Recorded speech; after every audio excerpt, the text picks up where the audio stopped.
It's become apparent to me that he really thinks he can get away with it. You need to check my mouse here. Very apparent, to say the least. When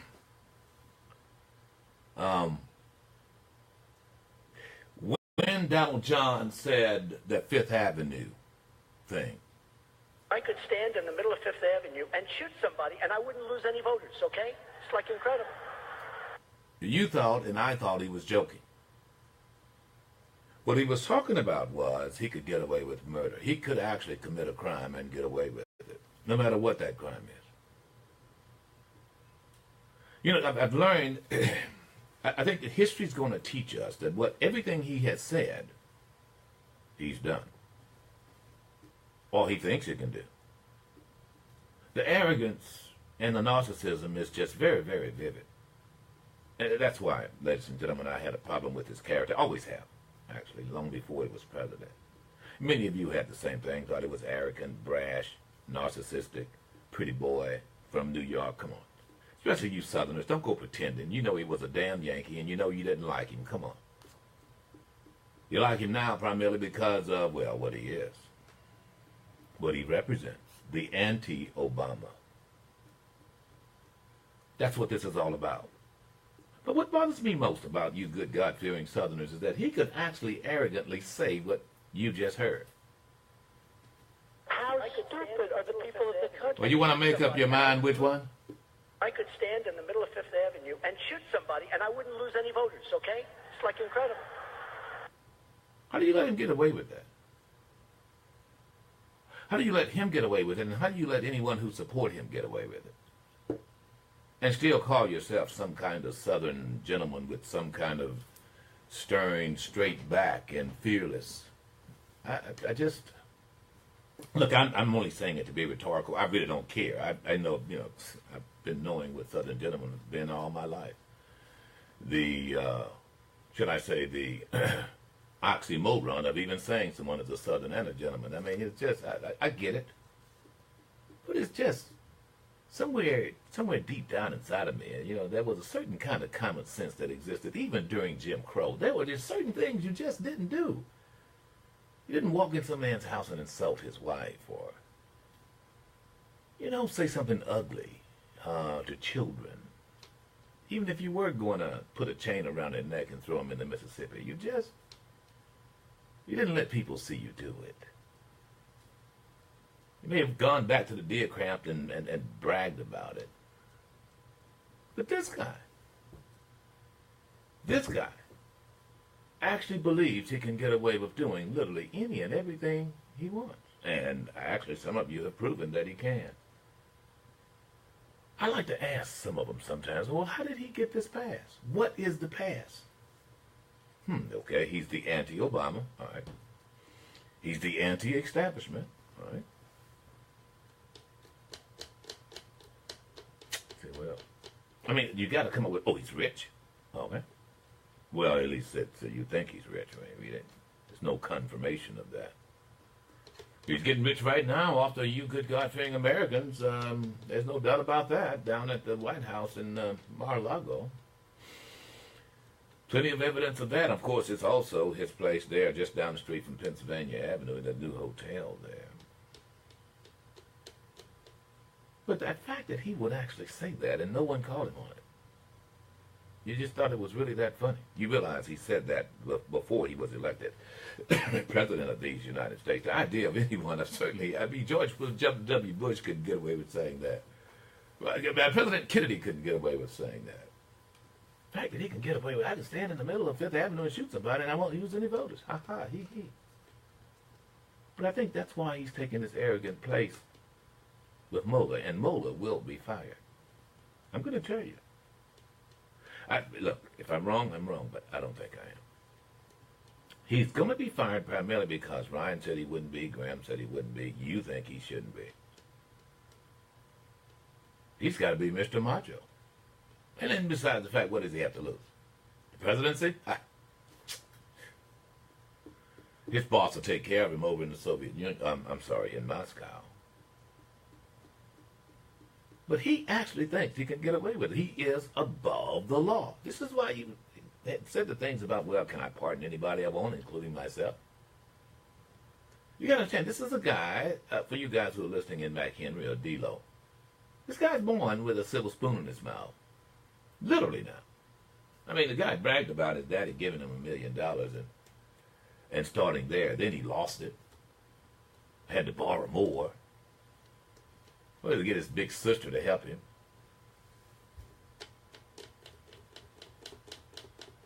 But I don't know why that there is not this great insult coming from so-called Southern gentlemen. So just Class A types like myself who will go, no, you're not getting away with that. I don't know how any lawman would find that even funny. And here you are.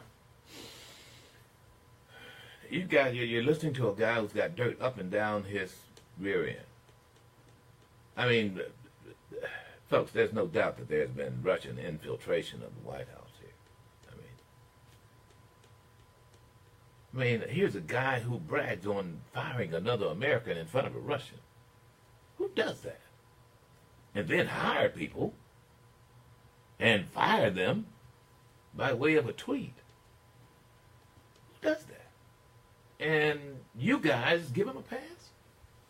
I mean, even if you support his policies and there are one or two policies I can even support, really. But this guy's character is such that it puts us in jeopardy. Because you can't believe him. And there's something more important than Americans, and that's money. Everything boils down to that for this guy. And it's always been that way. This is all about creating an environment such that he can get his hotel in Moscow. If it means I got to become president to do that, then okay. If it means that I've got to break this country to do that, then okay. He complains about the leaks as if somehow or another the people who are working in that White House is being paid by him. They're not being paid by you. As a CEO of a company, ladies and gentlemen, you do understand that your name is at the end of that check. The taxpayers of this country is at the end of that check, Donald John. They don't work for you. I don't doubt that there are very brave patriots who are part of his team that he has chosen, who are play like, may like, just to make sure this country is not sent down the toilet. And it seems like that's where we're headed. Pompeo could very well be, okay, I just go along with it. There are some individuals, you can call them deep state if you like, who care and love this country more than the presidency. And certainly more than money. They're on the battlefield every day for Americans, wearing a uniform. They swear an oath to the Constitution. And that's why everybody who's fired by him say that. Well, the good folks take an oath to the Constitution. Remember that. You don't take an oath to the president. I want loyalty from you. The mere fact that he could get away with that is just. And then when you say it, I know I'm going to get some people going to call in and go, yeah, well, Obama. Okay, I got you. He's the anti-Obama, and I'm you for that. I'm fine. We don't have to discuss it. Well, Hillary's emails. Okay, and he's the anti-Hillary. Okay, so. But the idea that this guy now, I'm not. Look, I know that Mueller's going to do or try to do what he's going to do. He's now tying it all together, and it's no less than the good police work that happened there in Austin. There is plenty of evidence here. There is a paper trail. See, Donald John foolishly believes that okay, there's no surveillance. There should not and was not any surveillance of him each and every time he went trotting over to Russia or dealt with a Russian. I guarantee you there was. See, the problem right now with the NSA, CIA, and even military intelligence is this. How do they bust Donald John without revealing our ability to listen in? In other words, we've already jeopardized it somewhat. President Barack Obama was faced with the same thing during the election. How do I send this message without letting Vladimir Putin know that we've infiltrated him, that the World Wide Web is something that we can manipulate at any given time, and we see you. I believe that. I'm going to tell you why I believe that, because I'm a broadcaster. And I understand the concept of frequencies, ladies and gentlemen, that's around all of us. Now we've got cell phones. You realize there can be a frequency on a tree. Did you know that? Trees have frequencies, but you realize that it would take very little to plant just a pine cone with a frequency and actually pick up all the information that you want to hear right there. Are you aware of that? Well, you're aware of it now. I mean, in other words, ladies and gentlemen, it is, you can call them bugs if you like, but they're now, you're talking about nano size devices. I mean, hard to see devices. And look, I'm just telling you, so our government is faced with, we got a president in charge who is aware now. See, he is aware. Of course, not all of it he's aware of, but he's privy to it because he's the president after all. He now understands that, you know what? Man, they've been surveilling me for quite some time here over there, and well, I need to be very, very, very careful. And they already know. They already know. So my only thing I can do is try to keep it from coming out. I'm the president after all. I should be able to do that. And if Jeffy Boy Clampett Sessions were to still be there and to have his hands on this, and he could squash it. But he's not. I could be completely exposed for what I really am, a pariah.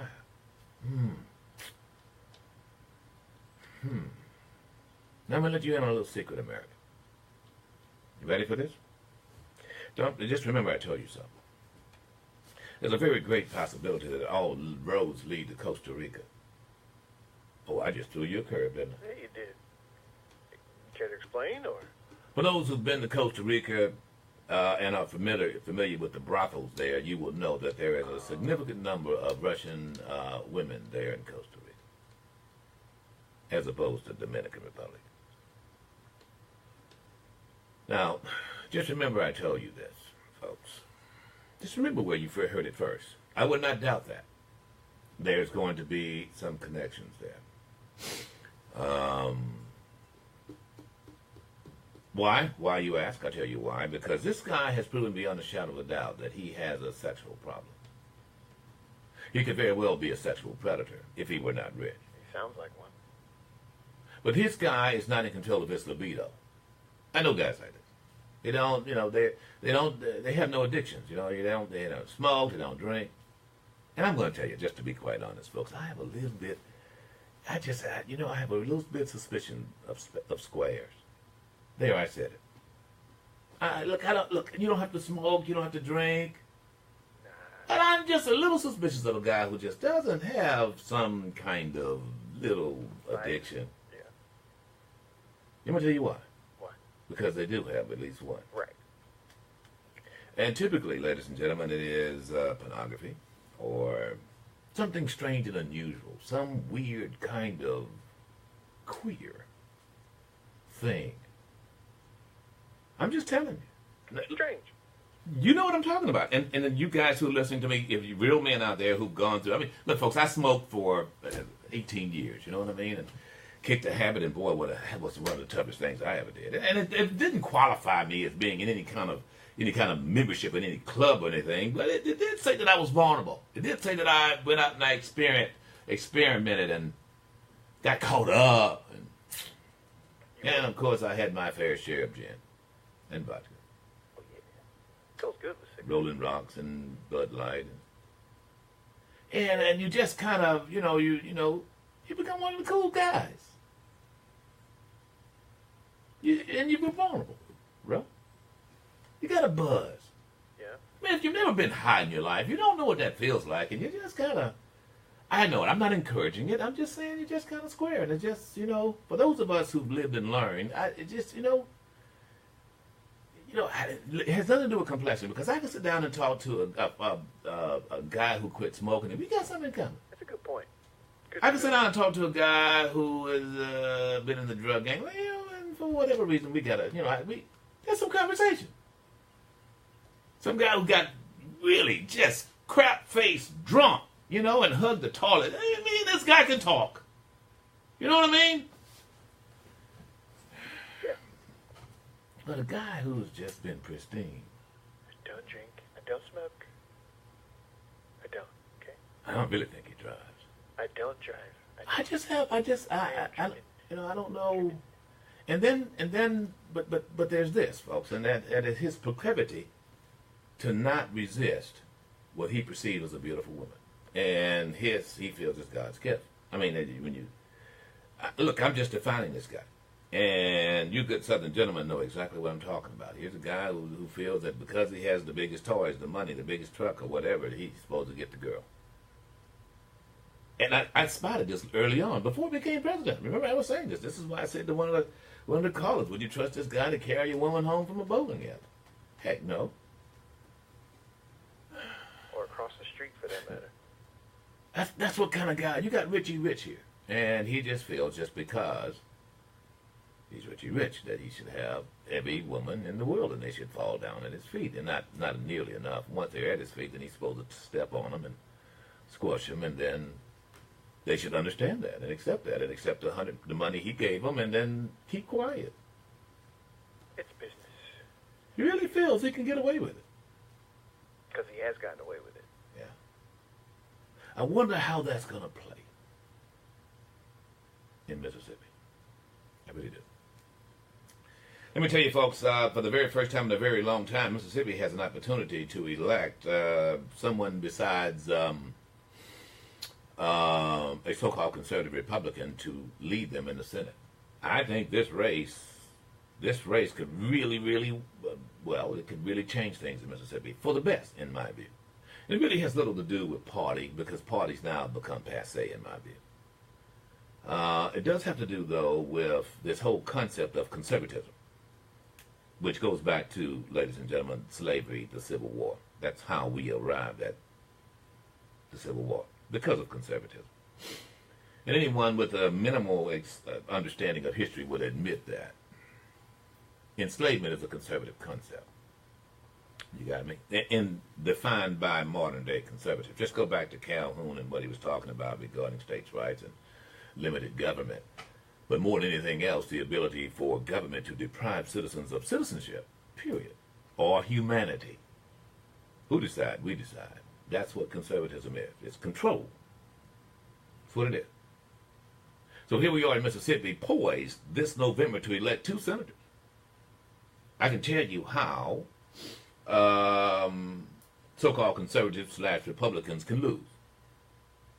If at least 70 to 75% of the voting age population, African Americans in Mississippi, go to the polls, more than likely David Berrier and Mike Espy will be elected. That combined with only 15 to 20% Caucasians, mostly female probably. That basically because of the new agricultural commissioner who Phil Bryant, the governor, is poised to appoint to take that Cochran seat April 1st. Talk about an April Fool. She's not very strong. Most people don't know her name. I didn't give her name. I will, but not yet. Just want to have the mystery. Which is why, ladies and gentlemen, McDaniels is going to... It's going to be a cakewalk over her. Yeah. Yeah. She'll come out and jump up and down as a female for Donald John, and that's going to be her biggest mistake. It's just a woman touting in Mississippi is not a lady. That's dumb. A lady would not do that for Donald John. Now, I'm going to tell you, Roger Wicker is tying all of his horses to Donald John, even to the chagrin of McDaniels, to say the least. McDaniels, they just forced McDaniels out of that race altogether. Well, McDaniels saw weakness in the other side. You've got about 3 Republicans actually running for that open seat, that Cochran seat, which is nonpartisan. There's not going to be a primary.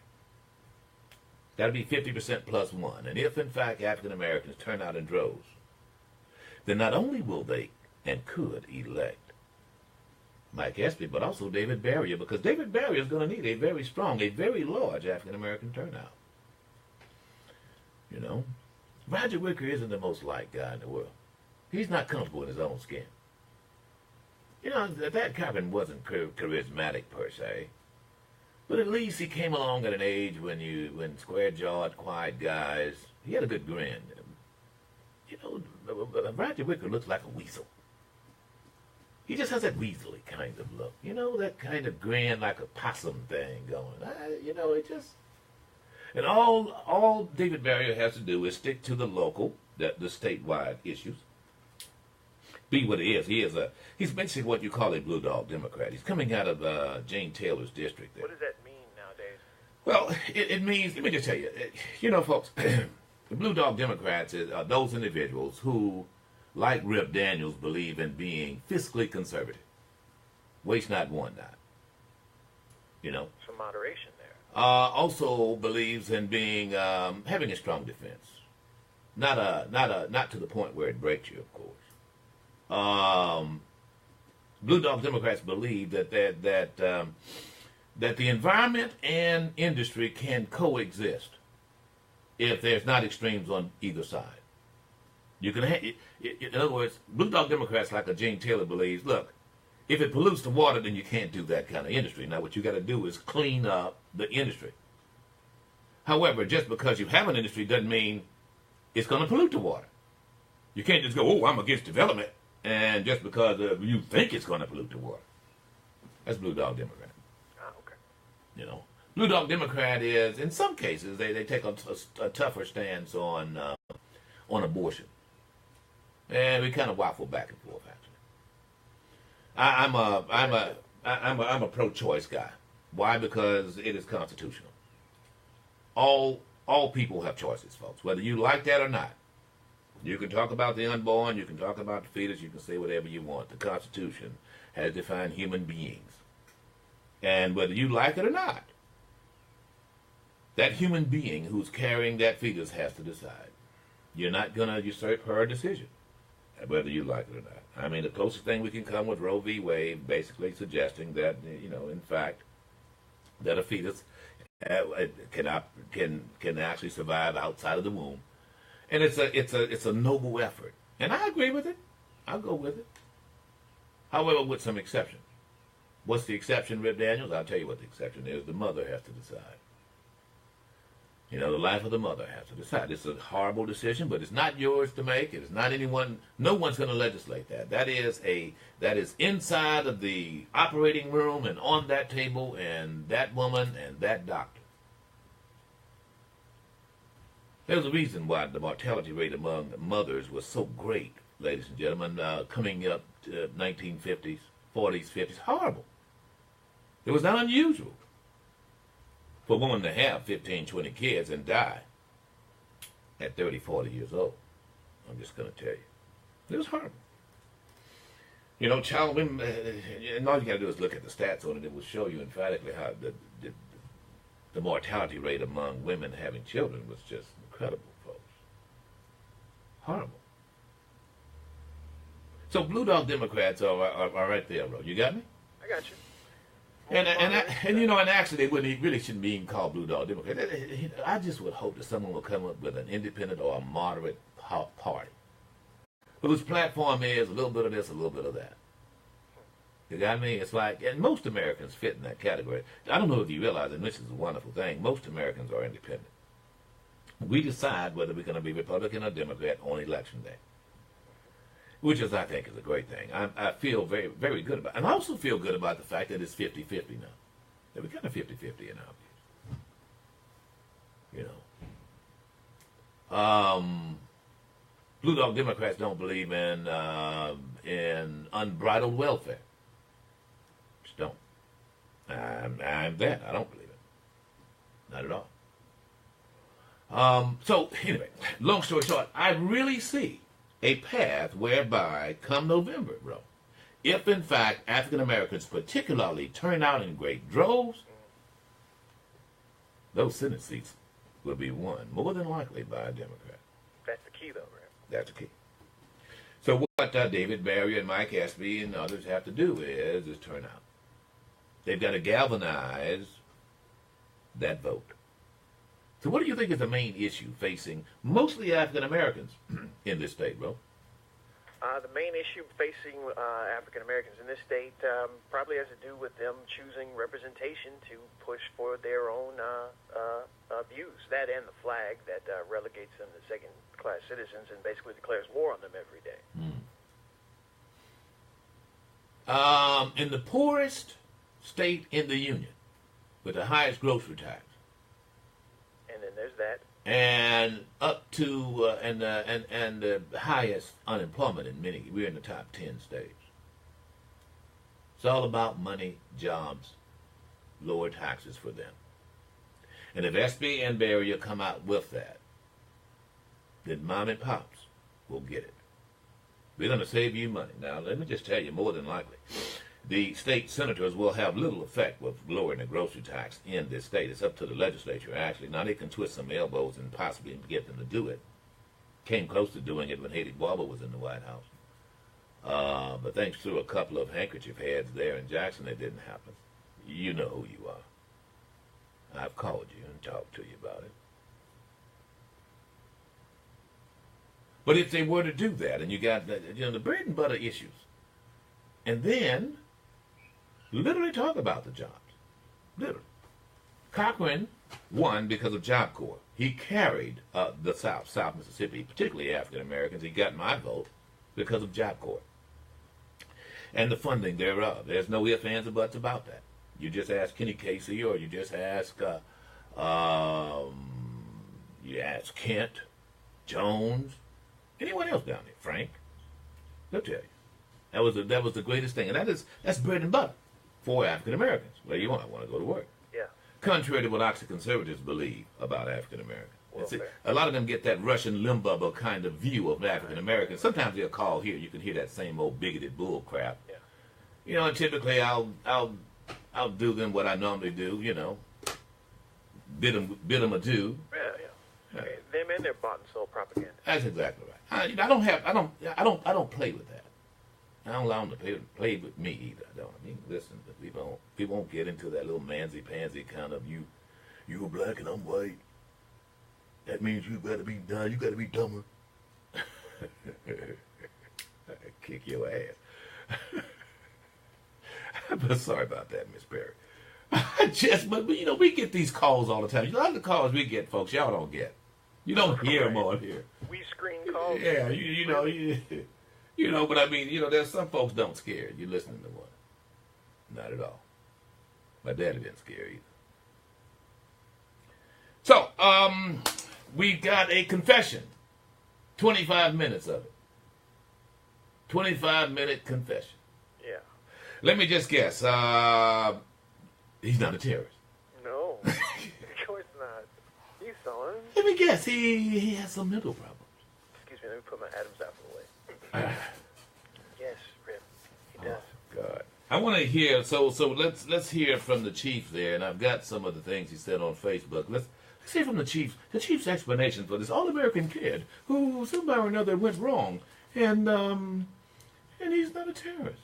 Austin Interim Police Chief Brian Manley. Yeah. We have at this point located a recording that the suspect in this incident made.